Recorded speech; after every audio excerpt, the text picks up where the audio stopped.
Today, we're doing one of the greatest high school movies ever made. It is a true spazzle.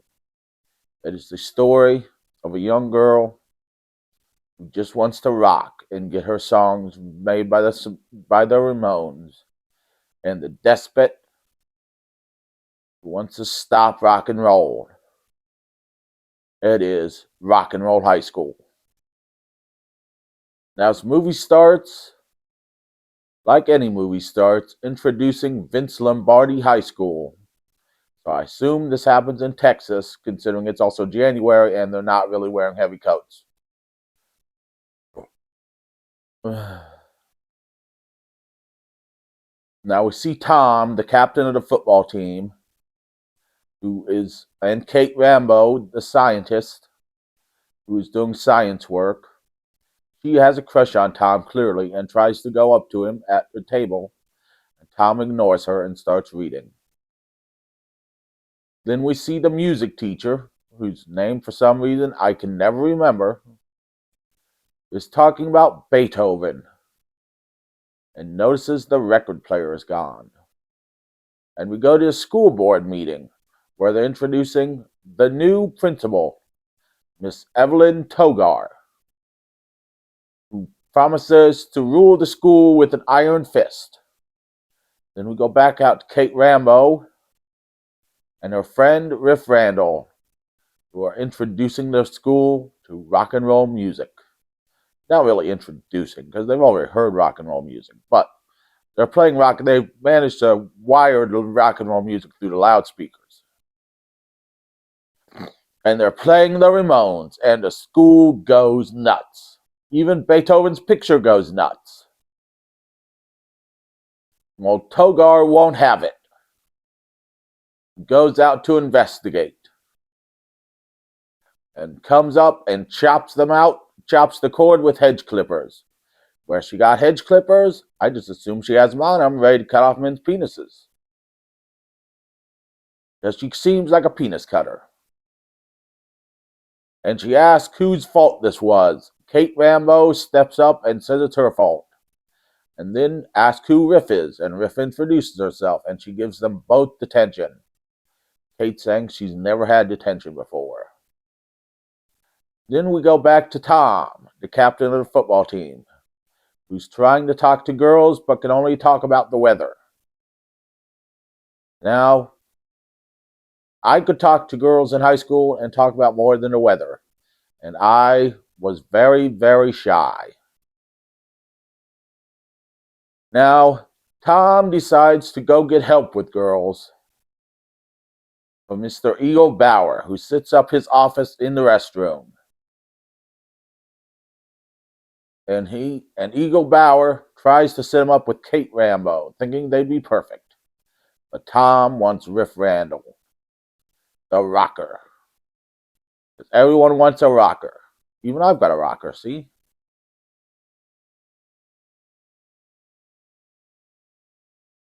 So Eagle takes Tom's credit card and draws up the paperwork.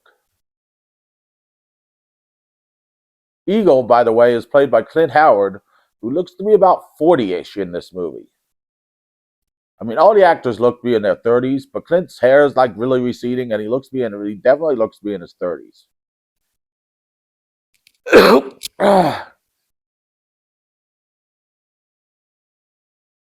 Then we go back to the principal, who wants to speak to the music teacher and the gym teacher. And we see a paper airplane fly through the school and deliver via airmail to the music teacher. And the other man, who's one of principal's cronies, who's in love with the principal, delivers to the gym teacher. And the gym teacher tells them to do calisthenics to old-timey music. Now, while the music teacher and the gym teacher are away with the principal, who is showing the effects of rock and roll on mice, which I've never known the effects of rock and roll on mice because I never tested rock and roll on mice, but maybe I should have, because apparently the Ramones music makes mice explode, and I had a mouse problem at my old apartment. So if I would have known that, I would have just played Ramones music for the mice instead of, well, buying expensive mouse poison. Riff Randall replaces the boring music in the gym class with their own music. Rock and Roll High School, the song Rock and Roll High School, which she sings and everybody dances to. But the two cronies of Principal Togar, I don't think we ever know these guys' names. She once refers to them as Hansel and Gretel, but I don't think that's their actual names. See them singing and dancing to rock music, and go and get the principal and the music teacher and the gym teacher after the mouse explodes due to the Ramones music.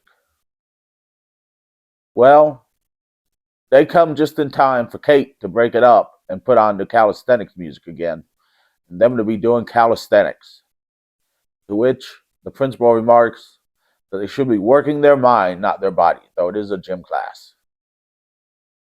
Because if we worked our minds in gym, I would have done a lot better in gym.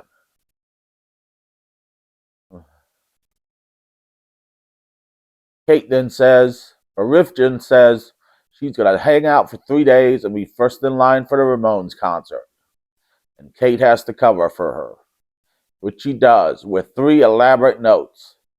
One that says her mother dies, signed by Mr. Randall. One that says her father dies, signed by Riff Randall. And one that says her goldfish died, signed by Riff Randall.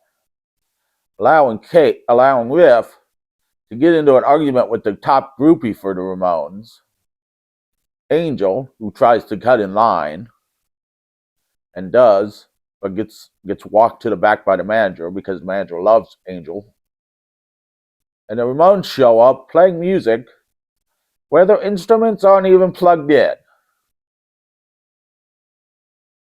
So apparently if they're the Ramones, they can just make music out of everywhere.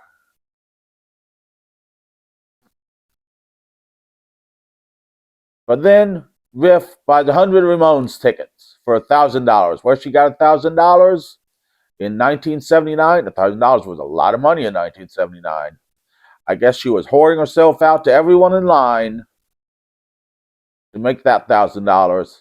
And she comes to school and gives away Ramones tickets, including to the music teacher, who doesn't know who the Ramones are, but decides to go to the concert. About this time, the principal confronts Kate and Riff and asks them what was really happening. Well, Riff Randall made the front page by being first in line. And the principal decides to take their Ramones tickets. We say they don't have them on them. And the principal's goons do body searches. Now, I didn't know that you were allowed to do body searches in the 70s in school. I know when I went to school, they were allowed to do body cavity searches. But you had to have a parent present when I was in school. Now, we also had metal detectors when I was in school. And we also had police officers in school. But we didn't have hall passes. Like pieces of paper for hall passes. We had like big wooden things that we carried around. You like chained to your hand and carried around, and you like drug through the hallways, and they scratched up the floor because they were so heavy you couldn't pick them up. That was our hard passes.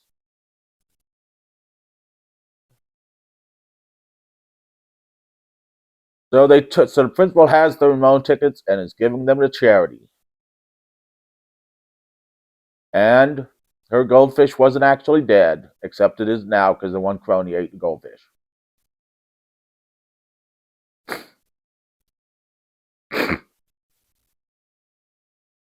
Now, Tom and Kate has already went to Mr. Eagle Bower to hook up with Tom, and Tom and Kate have been practicing being lovers. Now, Eagle Bower has talked Tom into buying a van, with a waterbed and a stereo and a TV and a wet bar. How he got a wet bar, I don't know. But he got a van with a wet bar. So Tom calls Riff searching for a date. Now, Riff says only if he brings a friend for Kate. And Riff says, don't worry, he'll let Tom and Kate make the date.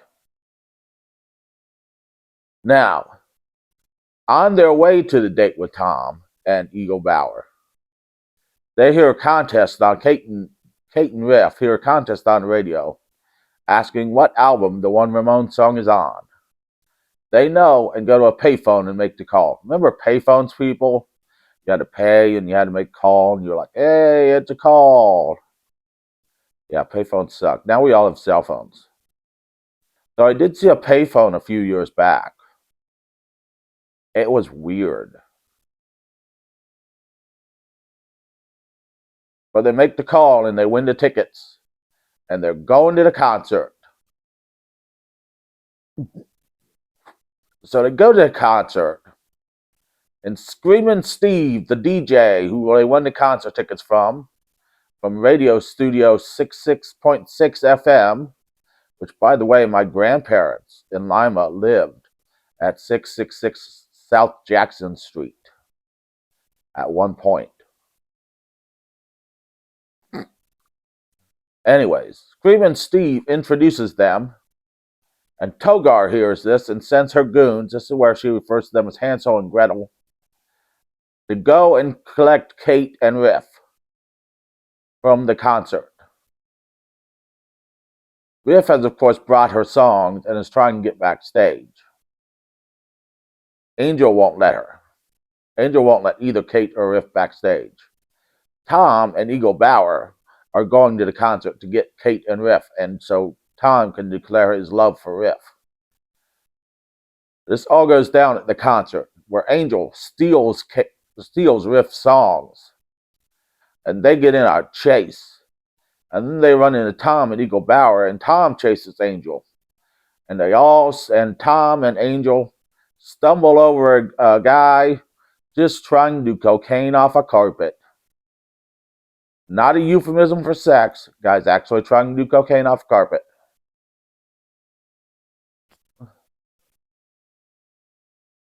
And they get their songs back.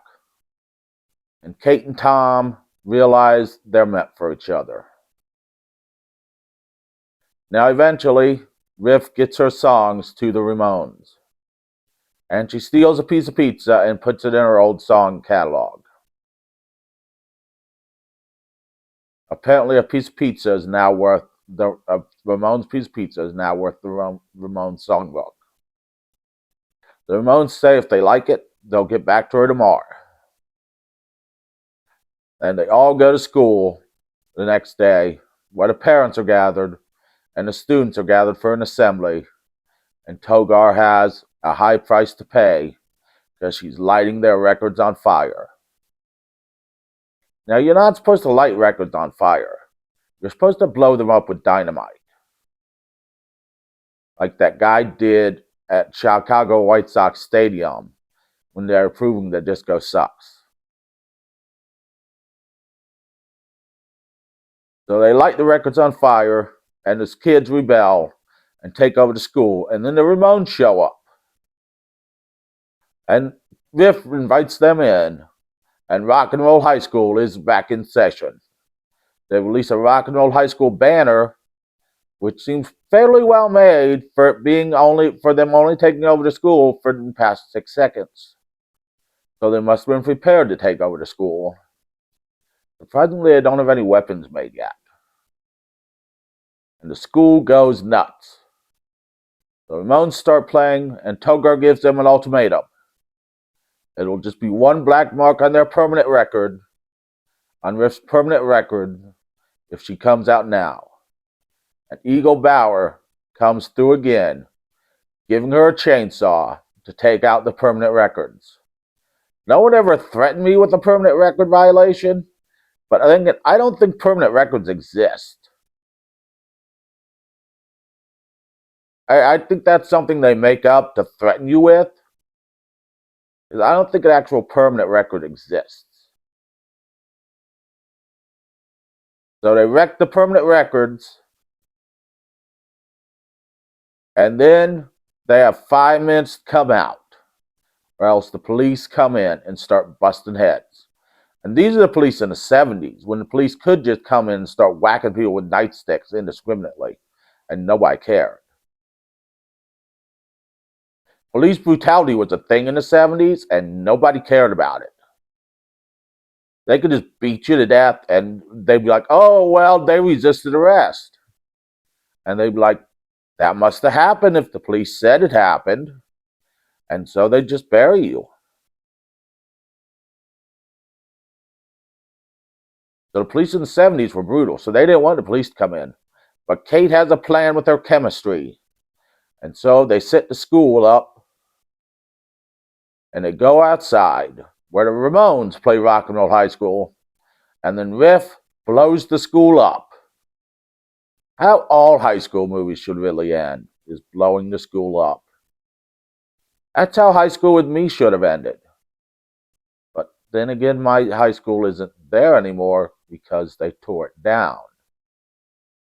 Ultimate way for high school to end, your school not being there anymore. So they blow the school up. Togar goes crazy and is in a straitjacket and giving everyone detention, including the police chief. And the kids go on and be happy. And Screaming Steve vows that it will happen again. And that, my friends, is Rock and Roll High School. It's got great music. It's got great comedy. It's got a running gag with a freshman that I didn't even get into. It's got cafeteria workers having cafeteria food thrown at them. It's got a lot of music. The music teacher becomes a fan of the Ramones after he goes to the concert. It's got mice blowing up. It's got everything you want in a high school music movie, except for nudity. And it's got Eagle Bauer teaching you how to get laid. I give it 12 out of 10 stars. Check it out. Rock and Roll High School. It's on Freevee. It's on Tubi. Probably somewhere else. Check it out. Rock and Roll High School. Come back next week. We're doing the Troma Classic Butt Crack.